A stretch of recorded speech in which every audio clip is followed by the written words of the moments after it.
So as Mark mentioned, I'm like a systems engineer. Technically, right now, I kind of function as a product manager at Scilabs. So basically, I go around and talk to people and ask them why they hate or love what we do, and how we can fix it, or how we can make it better.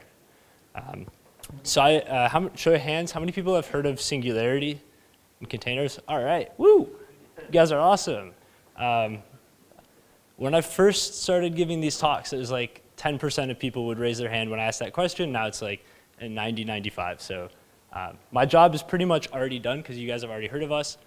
So really, I kind of want to talk just a little bit about scientific reproducibility, specifically kind of in the area of computational reproducibility. So I have 4 things on my agenda today, and I'm going to try and convince you of a couple things here. I'm going to try to convince you, first of all, that you care about reproducibility, you care about software portability, and I'm going to try and convince you why that's important to you, right? I'm also going to try and convince you that it's going to get worse. It's a problem, and it's not getting better unless we kind of like actively take steps to sort of improve aspects of it.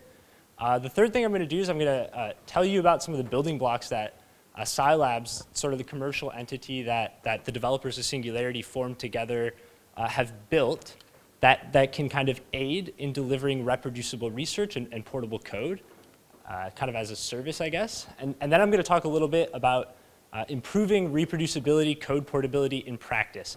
We can sit up here and we can argue about these things and we can try and convince each other that we know what we're talking about, but the reality is like we need to take a very pragmatic approach to actually making it easy for people to do reproducible research and to produce portable, reproducible code. So the first thing I want to talk about, reproducibility, I want to talk about portability, and I want to talk about why you guys should care. So show of hands, how many people have kind of seen a very interesting scientific paper on the internet that involves some software, and they're like, hey, I want to go try that out. I want to do something cool. Has anybody ever done that? And how many of you were able to find the source code that the authors used for their paper? Probably 0 hands, maybe like 1 or 2. So I've been trying to do this for the last like 4 months. There's a really interesting paper published by the Google DeepMind team on a specific approach to training neural networks in a distributed fashion. I think it's very interesting. That being said, I'm not an expert in machine learning. I'm an expert in compute infrastructure and supercomputers and distributed infrastructure. So my challenge was kind of this. It was like, okay, there's this paper. There's absolutely no code associated with that paper. I need do I need to become an expert in machine learning and neural networks and the implementation of TensorFlow itself in order to take the results of their paper and try and do something interesting and useful with it in reality in the real world? And I wanted to take it and put it on a computer, right? Here, this is like some server racks or a cluster, but it could be your laptop. It could be in AWS or Azure. It doesn't really matter. Just the general concept of, like, I want to take it and I want to put it on a computer. Well, for me, like, this really sucked. Because again, I'm not the expert in machine learning. What we need to be doing is making sure that the expert in machine learning can do the expert stuff, like publishing their paper. But in order to sort of promote and facilitate extension of research and reproduction of research, it's really important that a non-domain expert, i.e. me, can take their research and can expand upon it and use my domain expertise, so computational infrastructure maybe, and apply it in a practical way. And it turns out that really sucked. This was bad. That frowny face, that was me. For the last 4 months, I still have failed to reproduce their results. Like, they have some nice graphs that show, wow, the convergence time is great and the accuracy is great, but I can't reproduce it. So it's basically useless to me. And so I want to talk about reproducibility versus code portability for a second. This is like a slight aside. Reproducibility is not necessarily just strictly code portability.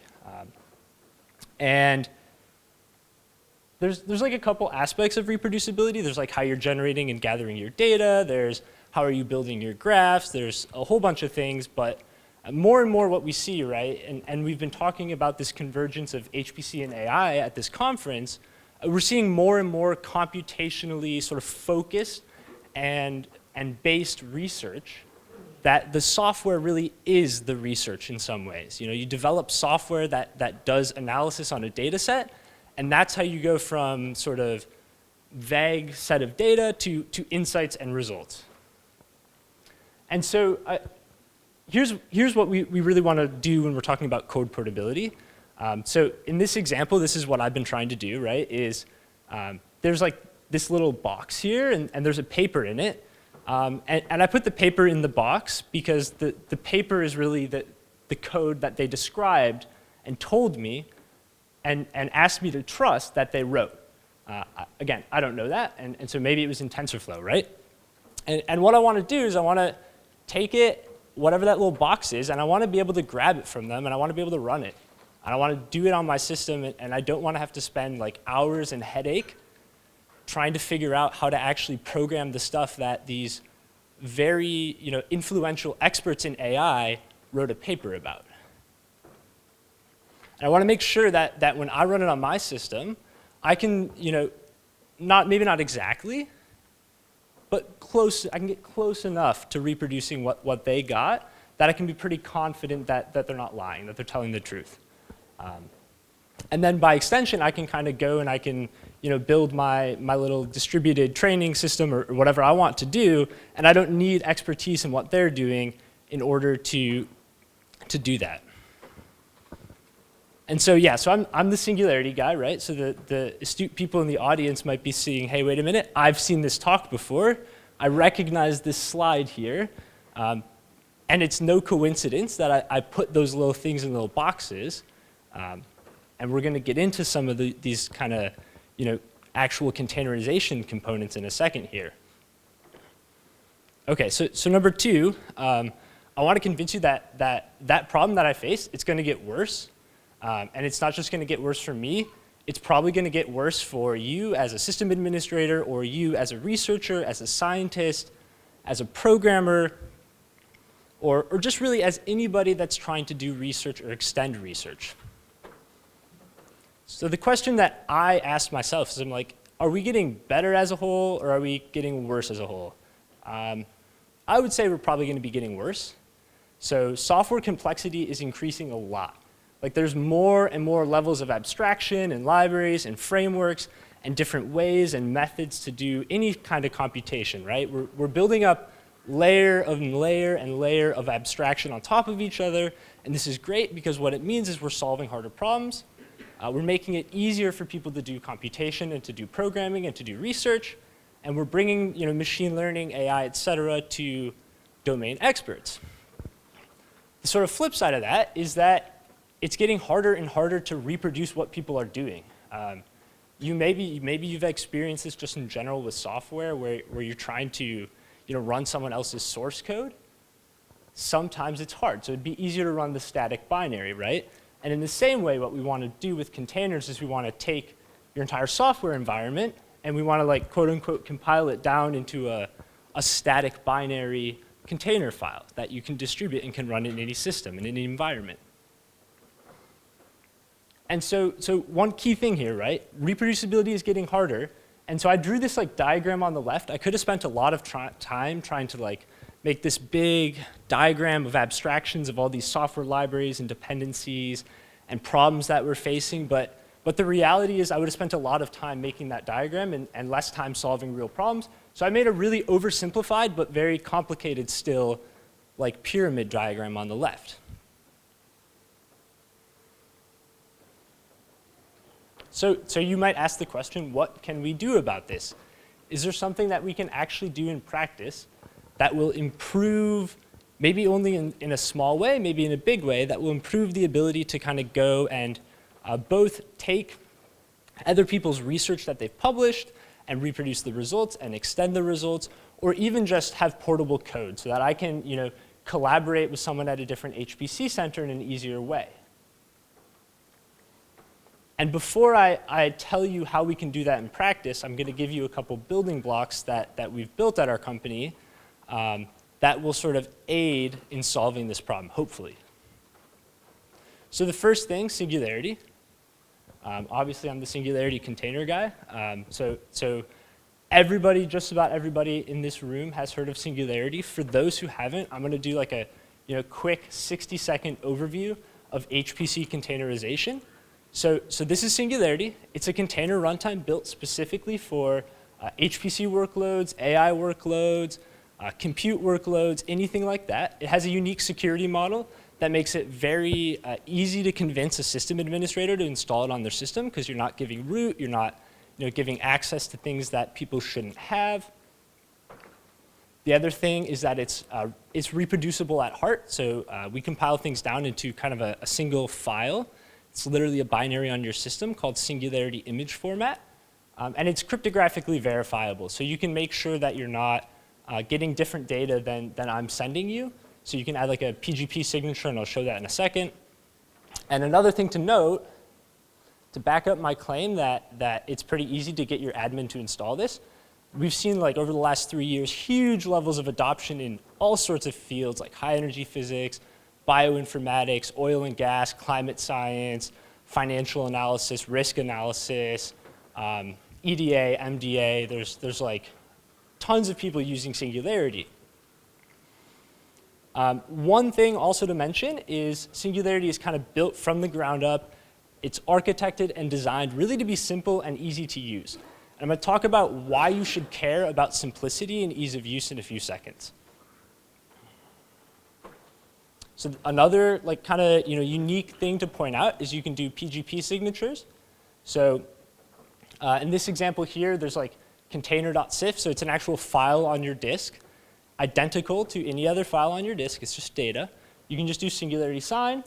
You can generate a PGP key. We have a back-end infrastructure in the cloud to distribute PGP key material. So it's really streamlined, easy to use. And then you ship it and you give it to your friend on a USB stick or through the cloud or email or whatever you want to do. And then they can just do Singularity verify.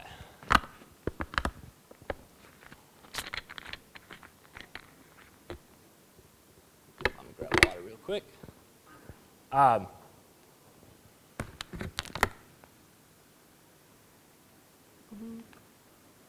Cool. And for system administrators, we have Scilabs has a Singularity Pro offering.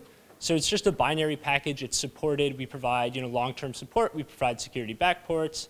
And that just really eases the burden. So it's really trivial, I guess, to put it onto your system. There's basically no lift involved. You just install the package, like there's a RPM or Debian package or whatever you want, and it will just kind of work on your system. The other thing that we've been building is what we like to call Singularity container services. So this is a picture of the web GUI. You can do all of these things and access all of these features via like the CLI or APIs, but for the purposes of showing what we've been building, I find that just a visual representation via our web GUI is good enough.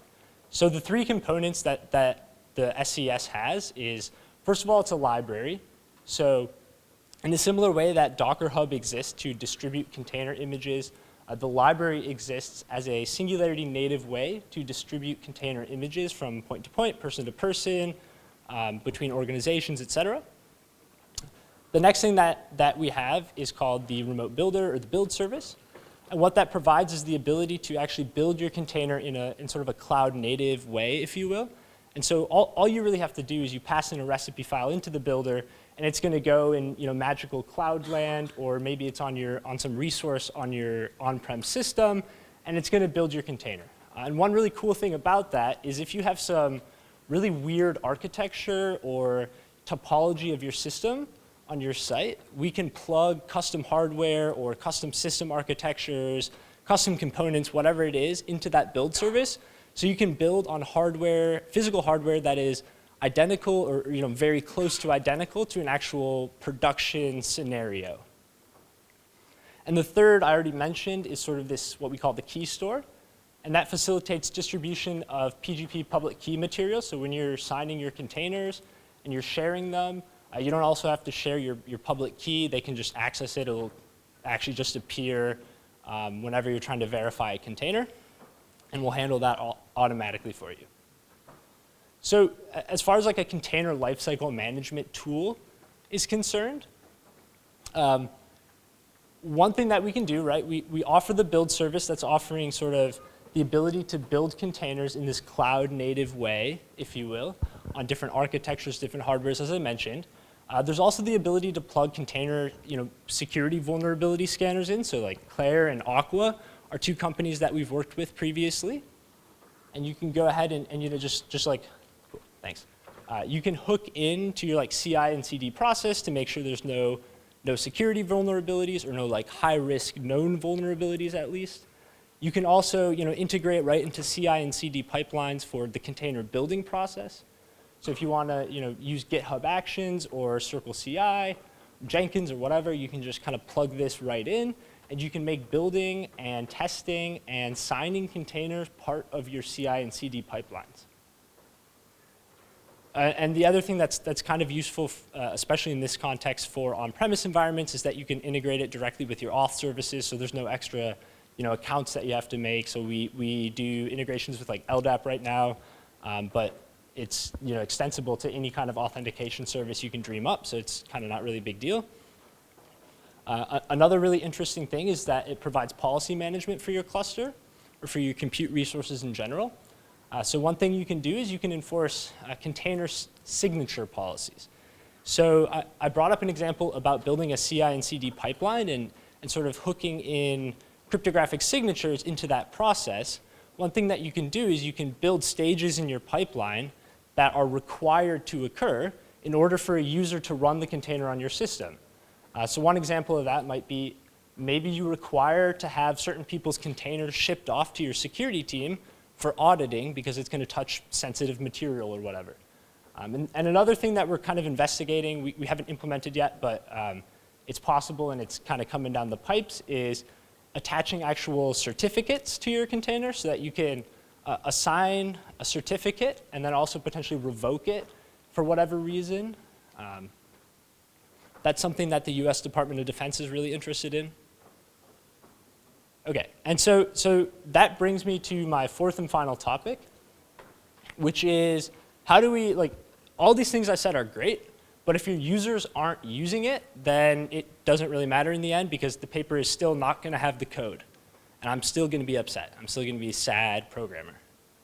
So what can we actually do? We have to get the end users to care. Show of hands in the audience, how many people would like identify as a system administrator?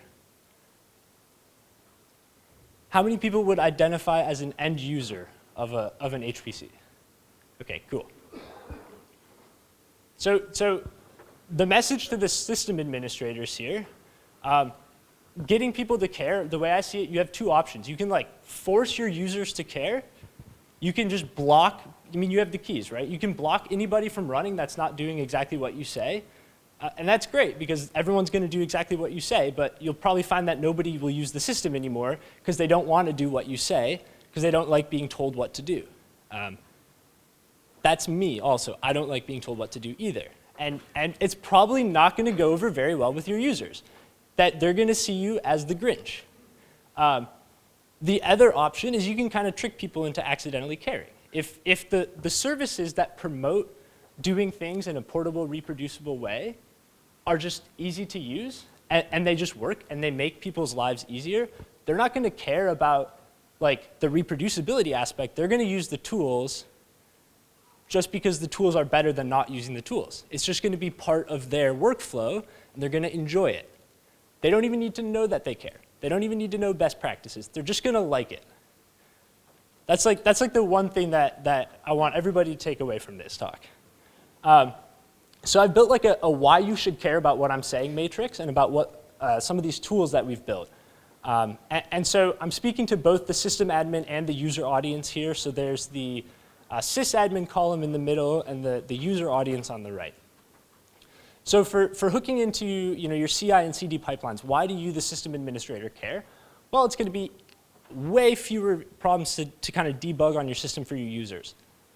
If your users are building pipelines that are testing in sort of a reproducible, expected, deterministic manner their containers and their software that they want to run, you're going to have fewer problems to deal with, which means you're going to be less stressed, and it's going to be money well spent on these CI and CD tools, wherever they come from.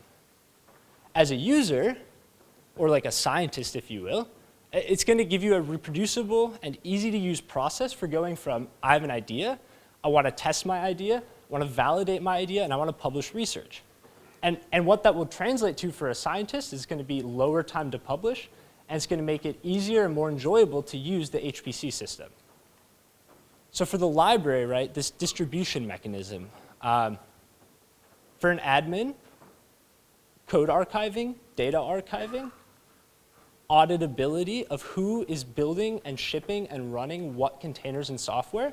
So if someone from a government organization comes and says, hey, someone developed some crazy super weapon using your supercomputer, you can show them exactly who did it, what was going on, what tests they were running, what their process looked like, and hopefully solve those problems quicker. Oops. And for the user, the software just kind of goes from, I've built it in the cloud magically, and now it's running in a reliable way in production, whether it be in a VPC in the cloud, or on some public compute resource, or on your on-prem infrastructure, or your laptop even. For cryptographic signing, cryptographic verification, and some, generally some other cryptographic features that we have, for an admin, you can enforce security auditing requirements. So I don't know if anybody in here is dealing with like HIPAA-controlled data, for example, but there are very strict requirements around the way that you're handling that. And part of that might be you want to audit the code of people that are running experiments on that sensitive data, so you know they're not going to leave the printf statement in their debugging code and accidentally like print out the medical records of every person at the hospital and expose that, which would be really bad. And for like a researcher, they could distribute a container with their paper with signed material alongside it, sort of attesting to your results. And it's great because when they give it to the reviewers, the reviewer can go and take the container, verify the signature, verify the methodology that they use in the paper, and then also verify the results in a very expected way. And if they're getting different results, then you can go to the reviewer and they can come to you and say, hey, we can't reproduce this. We should be able to, what's going on? And you can approach it as like a collaborative problem and you can solve it and improve yourself that way. And the last thing is like policy enforcement. So for the sysadmin, you can prevent your user from shooting themselves in the foot. So like I mentioned with the printf statement, right? The user probably doesn't want to break HIPAA and violate HIPAA. I believe that people are just good in nature, by nature, okay? So it allows you to it gives you a tool to enforce that on them, or to help them rather. And for a user, it sort of prevents the admin from shooting you in the foot, right? It allows them to kind of get out of your way, and they turn over the controls to you and they say, look, these are the policies that you have to obey by. You have to get security audits for HIPAA data or whatever. But other than that, as long as you're obeying the policies that we've laid out, we'll get out of your hair and we'll let you do your thing. We'll work with you instead of against you.